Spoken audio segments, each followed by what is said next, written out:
And this is basically every name that I've heard that has come up for Virginia Tech.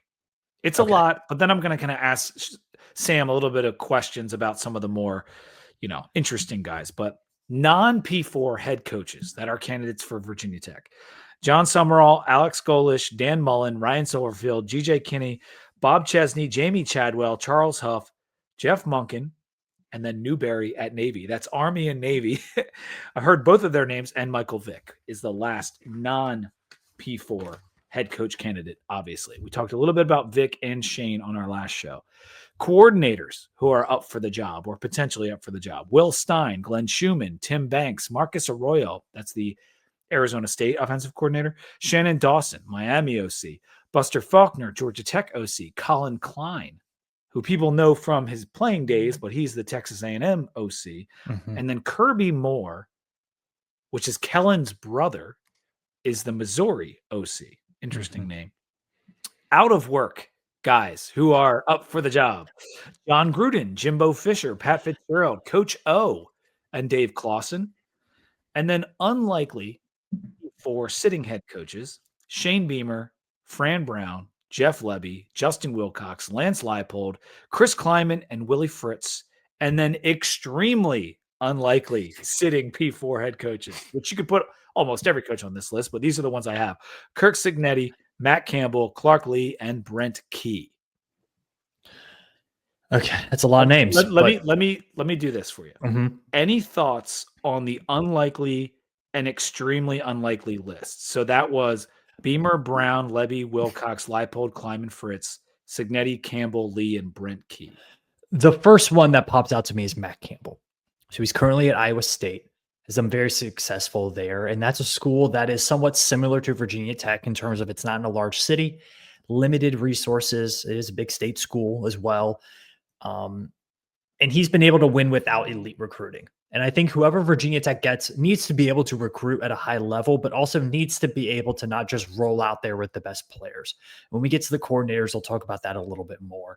But for me right now, of the big time sitting head coaches, Matt Campbell is one that I could really see at Virginia Tech. Now, he has not left Iowa State. I think there are multiple reasons for that. Some of them I think are really positive, like he loves it there at Ames. I think some of them are also that nobody's really wanted to pony up the money to distract him from Ames. I think people have said, if we're going to need to pay to pull you away from there, we're going to go to a different option. So he's an interesting one. I think he could work out very well at Virginia Tech.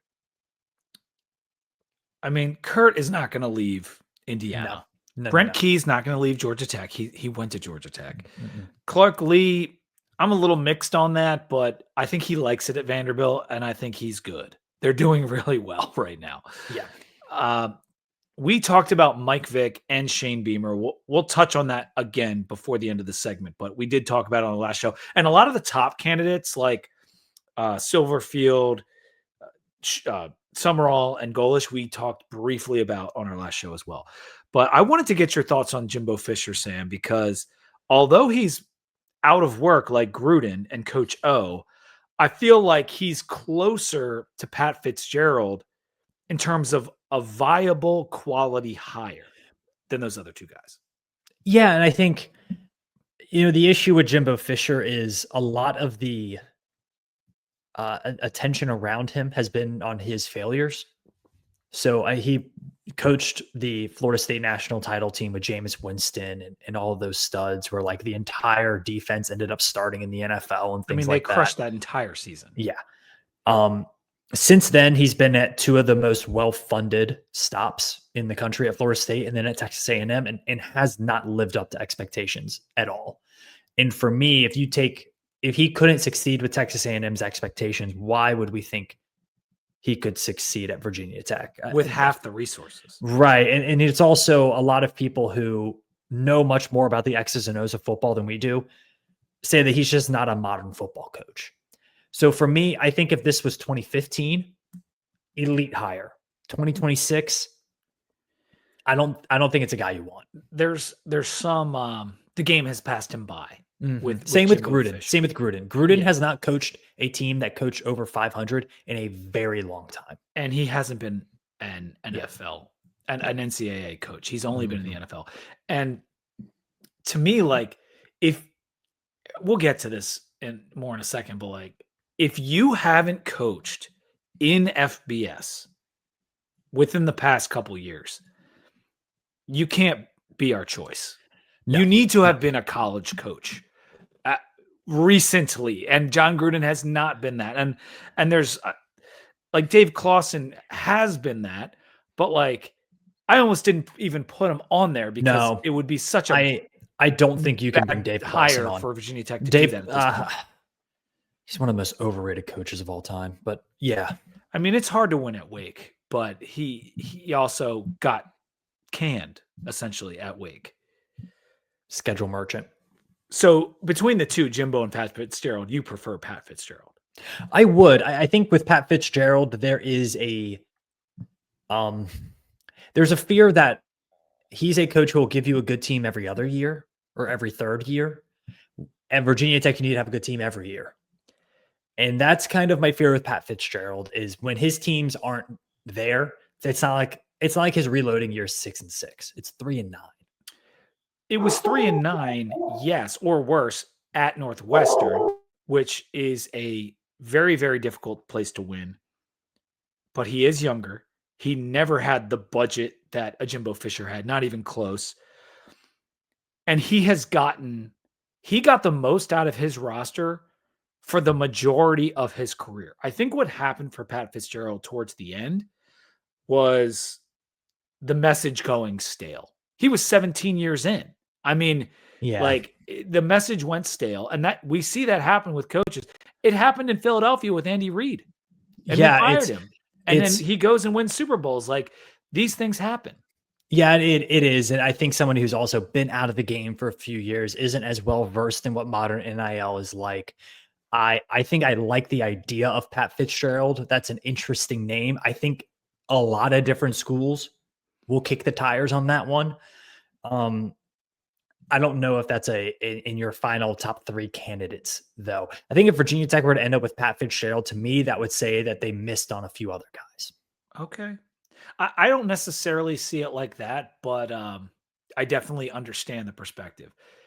In terms of, I want to ask you in a few minutes your kind of dream scenario. But for now, when we looked at that coordinator list of Stein from Oregon or Schumann from Georgia, Tim Banks from Tennessee, how do you feel about hiring a coordinator from a power program? You see, it depends. And here's why. If you were to bring in Will Stein, offensive coordinator from Oregon, who has put together some of the best offenses in college football over the last few years and is just rock solid. He's going to get a head coaching job here soon, right? It's a matter of where. The fear for me is that's a coach who has had every single thing go his way at his current stop. He has a phenomenal head coach in front of him. One of, if not the most well-funded programs. One of, if not the most talented programs. Like, you're not going to get that at Virginia Tech. But you know how it should be. You do, but you know how it should be as like, that's like your mom or dad being a really good cook. And then you being like, oh yeah, I can cook. But I know what a good lasagna tastes like. Yeah. Yeah. And that's like, for me, it's Will Stein, like, come here, like, great. Like, Will Stein's offense isn't going to look like what it does at Oregon with Virginia Tech's talent. And what I'm using him as an example, but with the other coaches in there as well, like with Schulman at Georgia, like, I'm sorry, Nakobe Dean ain't playing linebacker for the Hokies. And these guys, like Glenn Schumann, could turn out to be Kirby Smart. Like he could. Like, but the issue is we don't know them to be leaders. This is the issue that we had with Pry. We didn't know what kind of head coach he would be, and he was a bad one.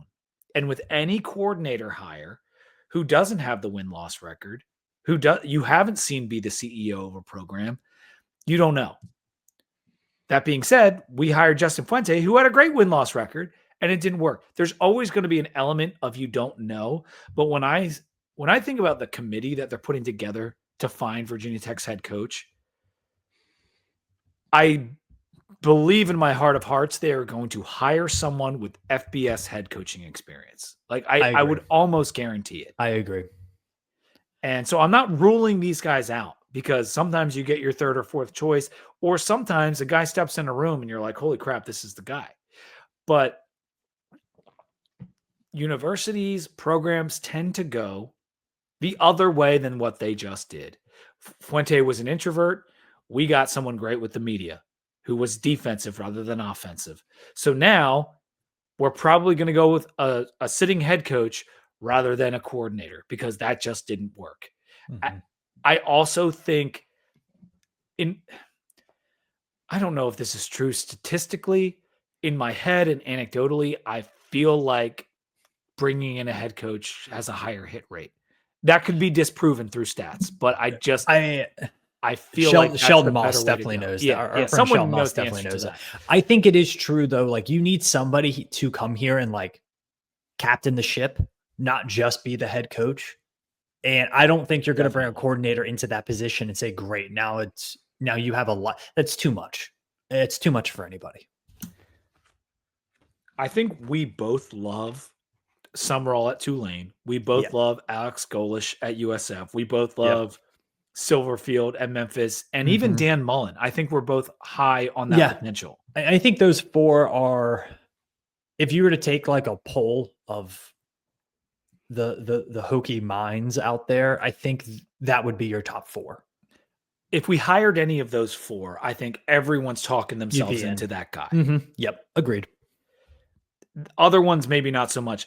Let's just address the Mike Vick and Shane Beamer thing one more time here because those are our guys. Vic had no experience before 3 weeks ago. He's not ready to be a Power 4 head coach. It won't happen. David said as much, and I agree. Sure, Mike Vick said as much this week. You're right.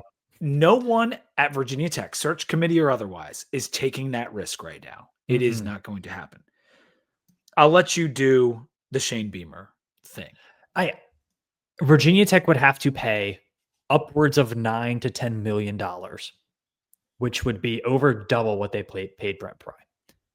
Virginia Tech would also have to suddenly turn into an SEC school with more resources, significantly better recruiting field. Like, if Virginia Tech was just a totally different program, then maybe. Right. But he's not walking into it. It's also like, you don't know where his head's at in terms of trying to fill those shoes, right? Like, does he want to do that anymore? Like, I don't know. Do you want to put somebody in that position? Yeah, even if he says emotionally, yes, I want to come back to Virginia Tech. I don't know. He's also like what David Teal said was that he's very happy in Columbia. He's got great facilities. He's making $8 million a year.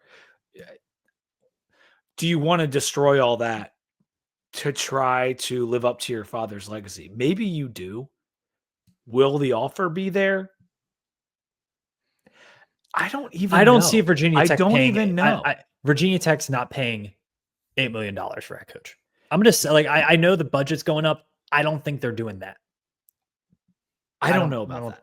I don't. We'll talk about it. We're going to talk it through because when we get to some other names, I'm going to. Yeah. So, in addition, with the Mike Vick and the Shane Beamer thing, last point.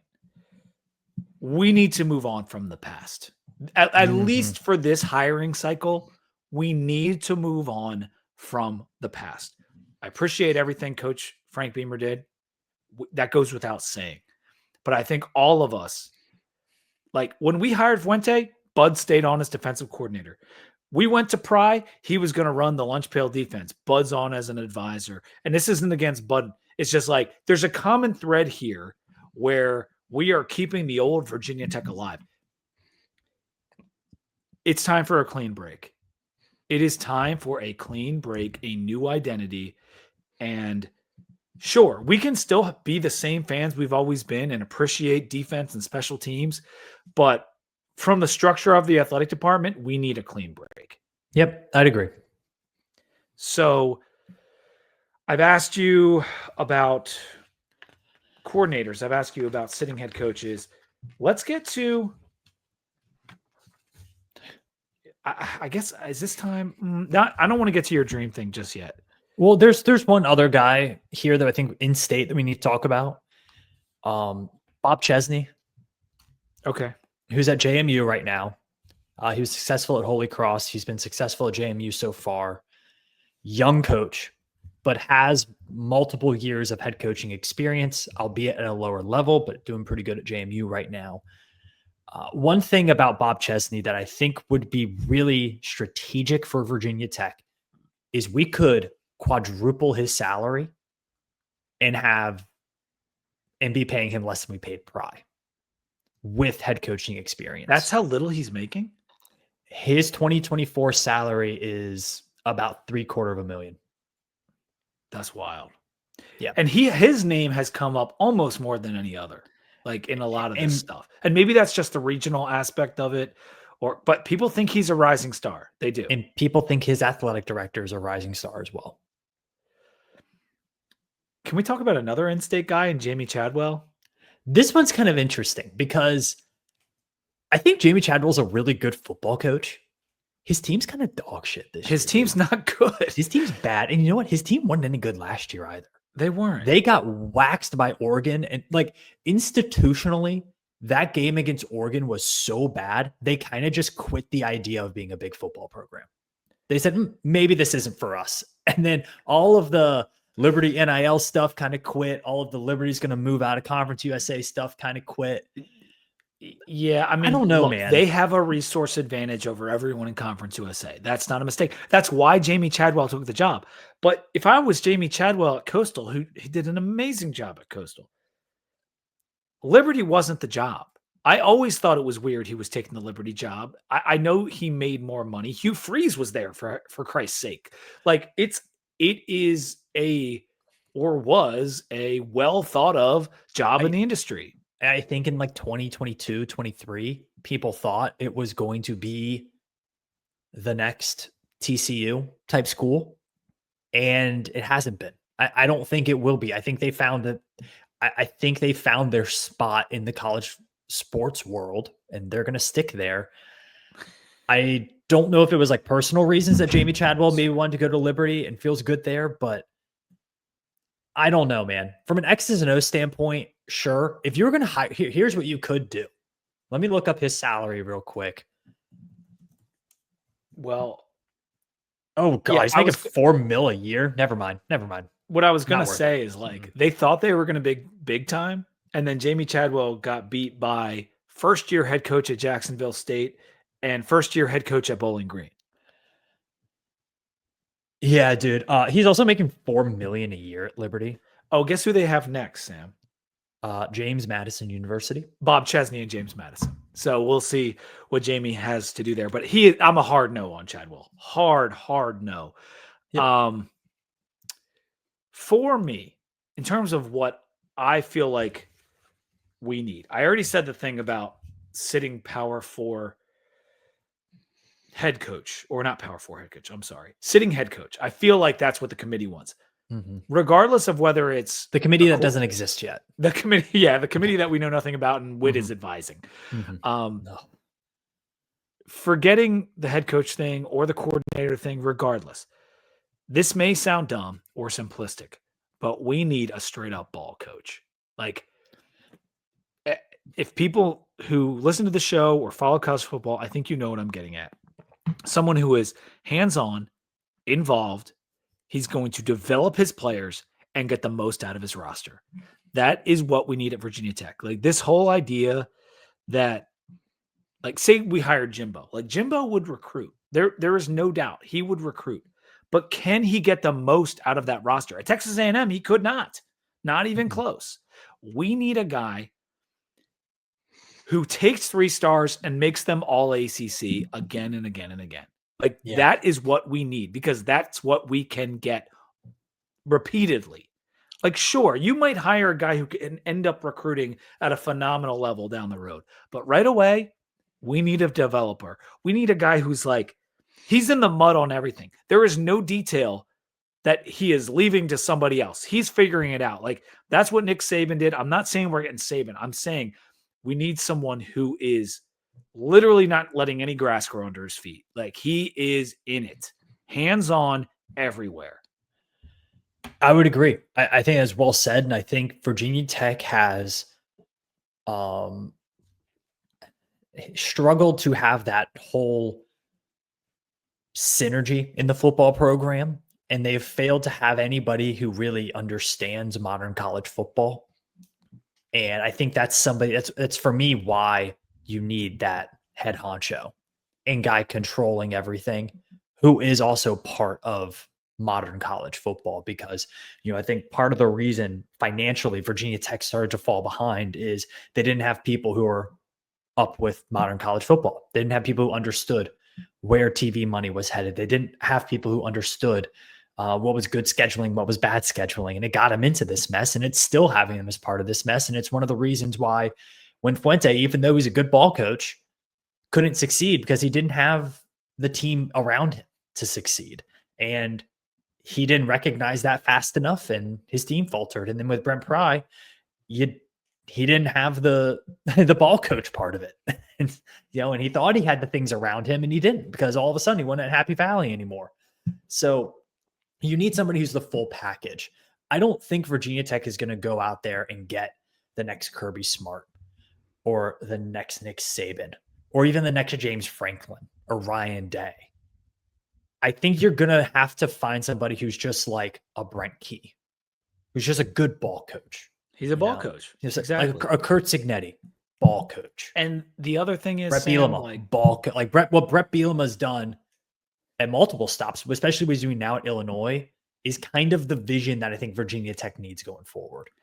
And you know what Bielema has done, and a hallmark of so many good coaches is that they have coordinators come and go, and guess what? Team identity is the same, and the team stays high quality. Like Brian Kelly, he gets a lot of shit. The amount of assistants and coordinators that he's had over the years, guys that have been in the NFL as coaches, is amazing. Nick Saban, same thing. Like new offensive coordinator every year for Alabama for so long. It didn't matter. Team was the same. Team was good. And that's what you need, the identity coming from the top down from your head coach. And regardless of who walks in and who walks out, team's the same. Team's good. And it might not be the same good every year, but it's good. And I need a psychopath, Sam. I need a football psychopath. You do. We need a sicko in there. We really do. So this is going to be a fun last section of this coaching talk. First call for the head coaching job at Virginia Tech, and it doesn't have to be realistic. First call that you make. Like, doesn't have to be realistic. Like it could be anybody. Like, it's not going to be, Ronald Reagan. I mean, someone who's a coach. How is that the first name that came to me? It's not even alive. I mean, can we go grab like one of the Harbaugh brothers? I don't know. So I think so. Like not realistic, but like someone who's not coaching in the NFL and like, you know what I'm saying? I think it's Dan Mullen. That's your first call. Because of the experience. I mean, over a decade of experience at Mississippi State, I believe, or close to it. And then a lot of people think he was wrongly let go by Florida, and that really set their program back a bit. I think Dan Mullen is your first call. He's your first realistic call for me. Well, see, you just said realistic. Well, it's realistic. I think it's every single opening. I had two questions because I was going to say first call and first realistic call. So first call. If I could get anybody in the country.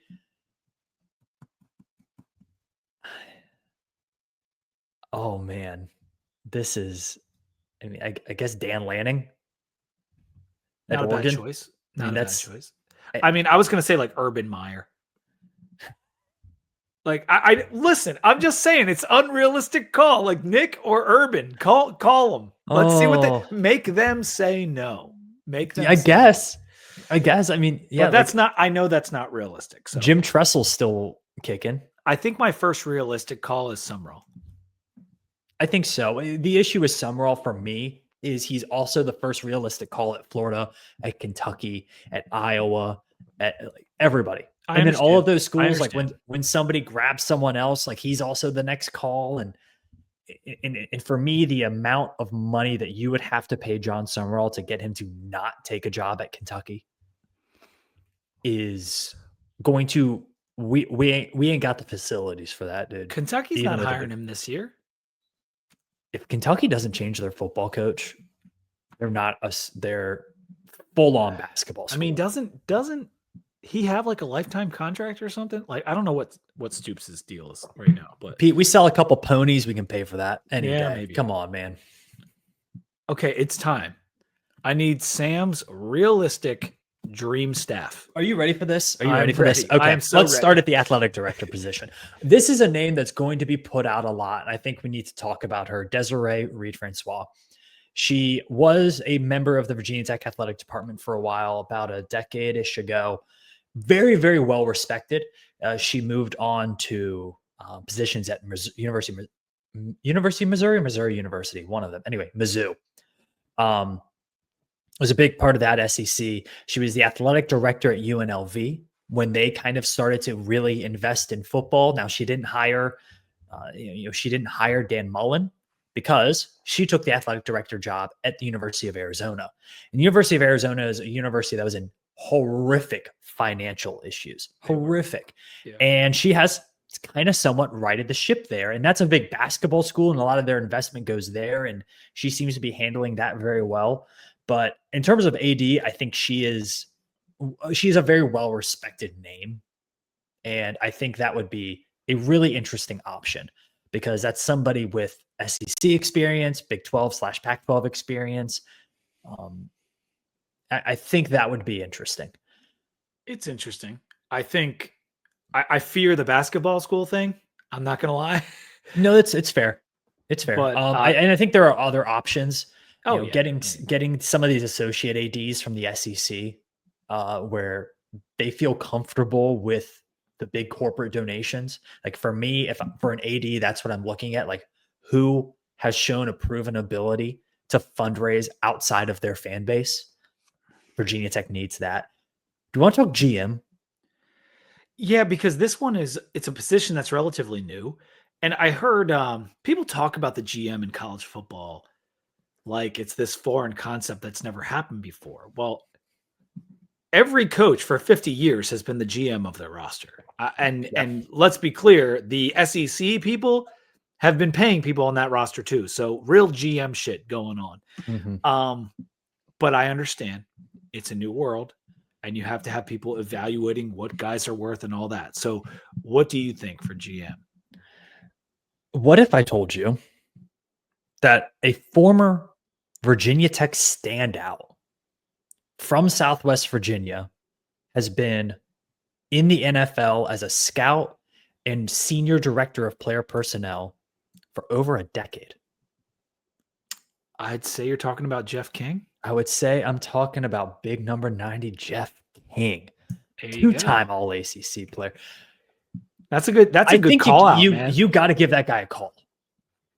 I mean, I know the Bears player personnel has not been great, but I think you got to give him a call because he's somebody who is going to have elite level of experience in building a roster and constructing a roster and dealing with payroll. And he knows what to look for in good football players. He's done it for a long time. He's from Southwest Virginia. He's from Pulaski.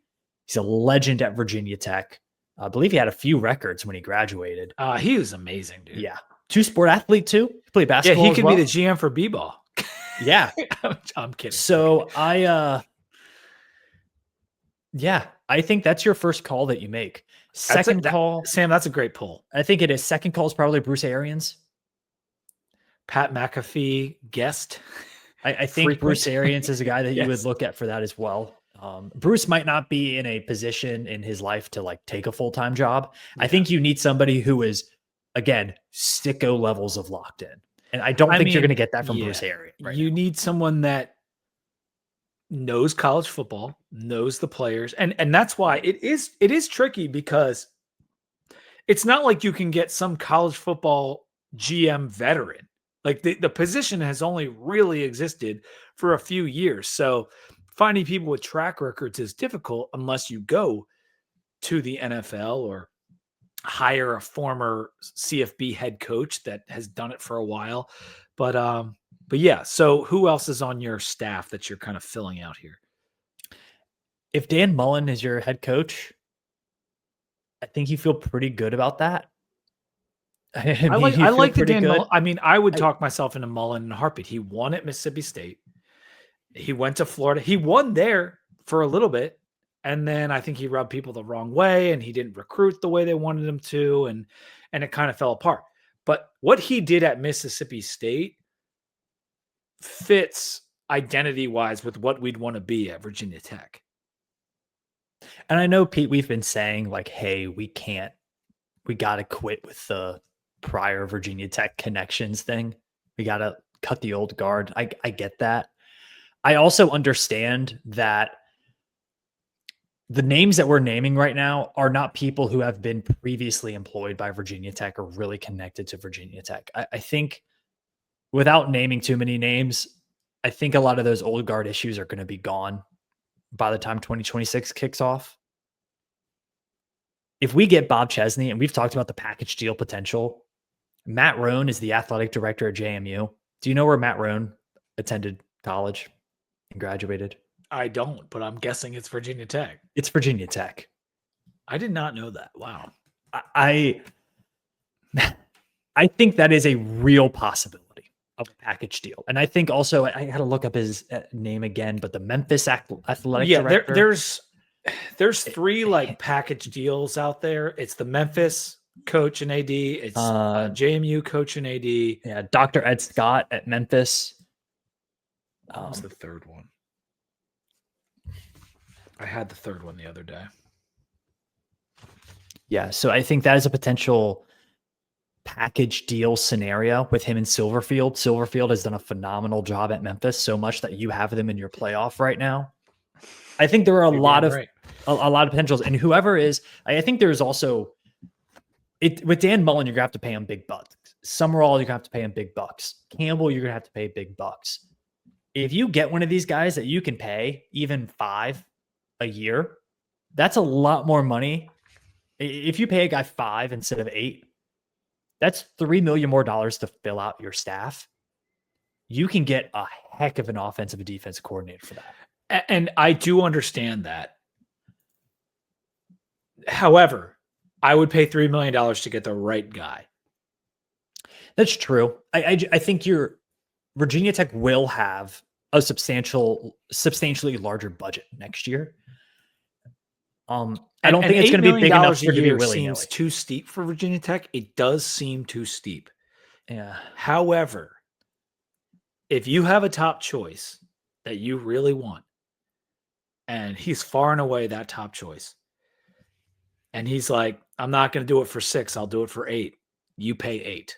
Yeah, that's true. That's true. I just think that you do have a danger of we've cheaped out going all in. We cheaped out last time.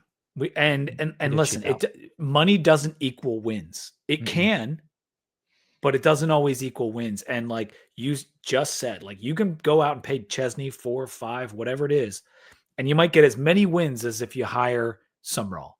You might get the same. Yeah, but you just don't know. You don't. And only the people in that room who are evaluating this can make that call, whether it's worth the money.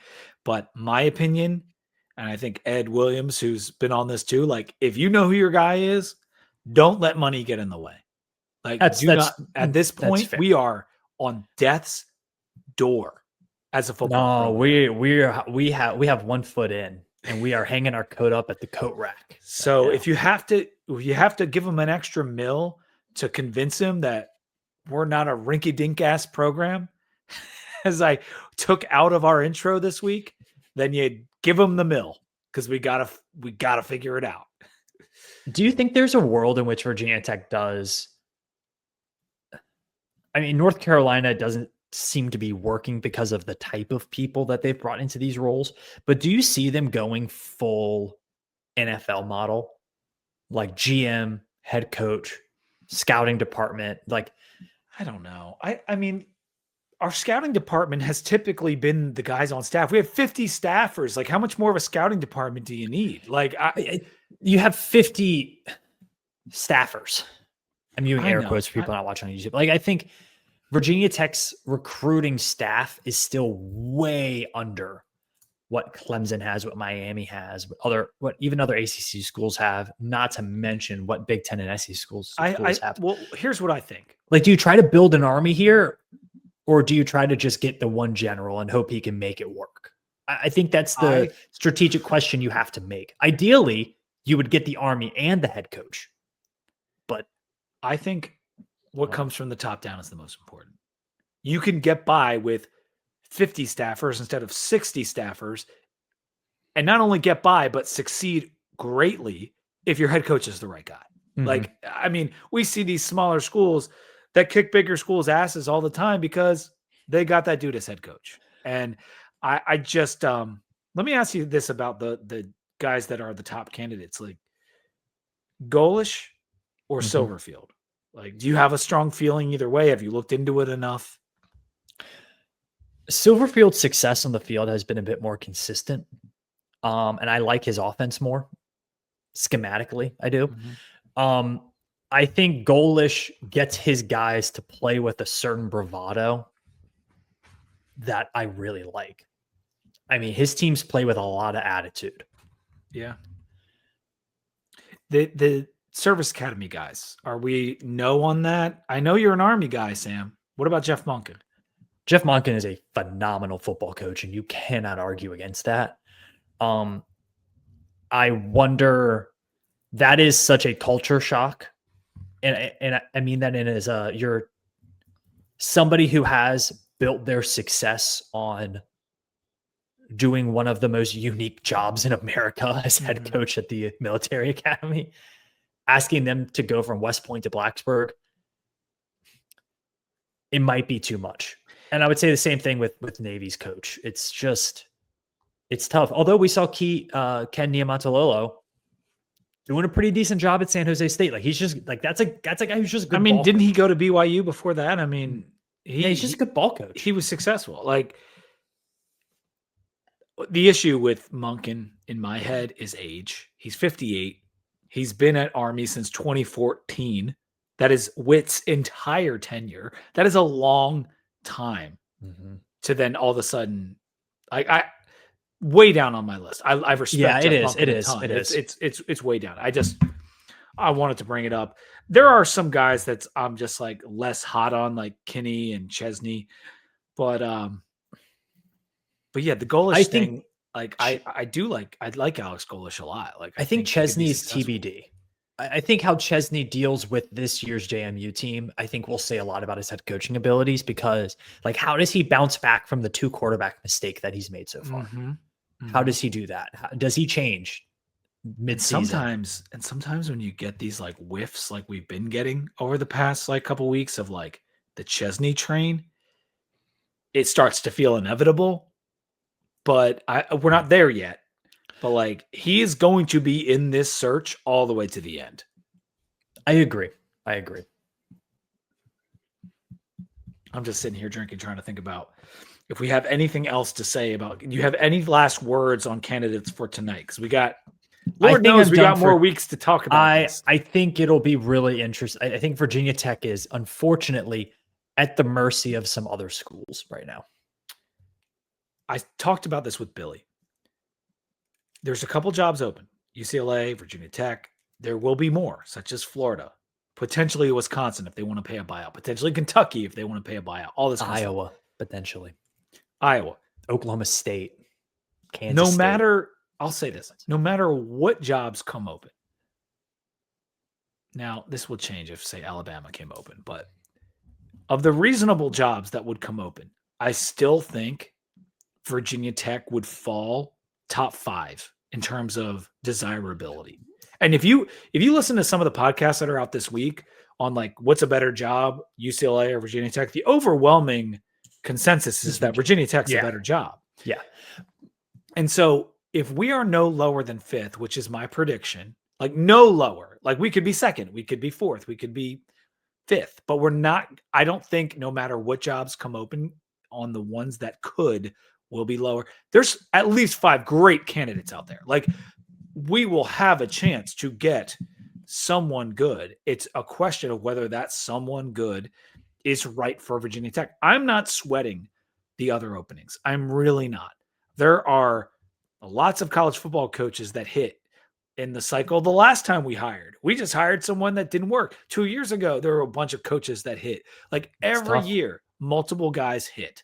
And so you'll get a chance to get your guy, or at least your second guy. And in this class of dudes that we're talking about, I feel all right about it. And that doesn't even include like if we hire an AD with that person in their back pocket and what that means. But anyway, I feel like we covered that pretty good. Do you want to do some Wofford thoughts before we close out? Let's talk Wofford Terriers, Pete.